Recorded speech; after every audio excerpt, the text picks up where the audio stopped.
ನೀವೇನಾದ್ರೂ ನಮ್ಮ ಮೈಸೂರು ಏರ್ಪೋರ್ಟ್ ಪಕ್ಕದಲ್ಲಿನೇ 30-40 ಮೋಡ ಅಪ್ರೋಡ್ ಸೈಟ್ ನೋಡ್ತಾ ಇದ್ದೀರಾ? ಸೊ ಹಾಗಾದ್ರೆ ಈ ವಿಡಿಯೋ ನಿಮ್ಗೋಸ್ಕರ. ಈ ಒಂದು ಲೇಔಟ್ ಅಲ್ಲಿ ಪ್ರಾಪರ್ಟಿ ತಗೊಂಡ್ರೆ ಮೈಸೂರು ಏರ್ಪೋರ್ಟ್ ಎದುರುಗಡೆ ಪ್ರಾಪರ್ಟಿ ತಗೊಂಡಿದೀವಿ ಅನ್ನೋದಕ್ಕೆ ಲ್ಯಾಂಡ್ ಮಾರ್ಕ್ ಸಕ್ಕತ್ತಾಗಿದೆ ಹೇಳೋದಕ್ಕೆ. ಈ ಒಂದು ಲೇಔಟ್ ಇಂದ ನಮ್ಮ Mysuru airport 1 kilometre, ring road 5 kilometre, Mysuru palace ಬರೀ 10 ಕಿಲೋಮೀಟರ್ ಡಿಸ್ಟೆನ್ಸ್ ಇದೆ. ಈ ಒಂದು ಲೇಔಟ್ ಅಕ್ಕಪಕ್ಕ ಸುತ್ತಮುತ್ತ ಏನ್ ಡೆವಲಪ್ಮೆಂಟ್ ಬರುತ್ತೆ ಅಂತ ನೀವು ಆಶ್ಚರ್ಯ ಪಡ್ಬೋದು. ಯಾಕಂತ ಹೇಳಿದ್ರೆ ಮೈಸೂರಿನ ದೊಡ್ಡ ಇಂಡಸ್ಟ್ರಿಯಲ್ ಏರಿಯಾ ಕಡ್ಕೋಳ ಮತ್ತೆ ತಾಂಡವಪುರ ಇಂಡಸ್ಟ್ರಿಯಲ್ ಏರಿಯಾ ಪಕ್ಕದಲ್ಲಿ ಬರ್ತದೆ.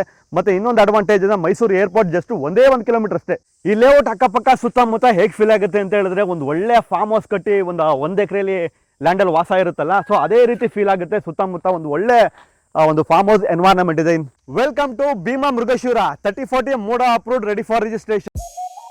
ಸೊ ಹಾಗಾದ್ರೆ ಇನ್ನೂ ಏನು ನೋಡ್ತಿದ್ರೆ ನಮ್ಮ ಮೈಸೂರಿನ ಸುತ್ತಮುತ್ತ ನಿಮ್ಮ ಪ್ರಾಪರ್ಟಿ ಏನಾದ್ರು ಸೇಲ್ಗಿದ್ರೆ, ಒಂದು ಒಳ್ಳೆ ಕಂಟೆಂಟ್ ಮಾಡಬೇಕು, ಸೇಲ್ ಮಾಡಬೇಕು ಅಂತ ಹೇಳಿದ್ರೆ ದಯವಿಟ್ಟು ನನ್ನ ನಂಬರ್ ಕಾಲ್ ಮಾಡಿ. ಹಾಗೆ ನಮ್ಮ ಪೇಜ್ನ ಫಾಲೋ ಮಾಡೋದನ್ನ ದಯವಿಟ್ಟು ಮರಿಬೇಡಿ.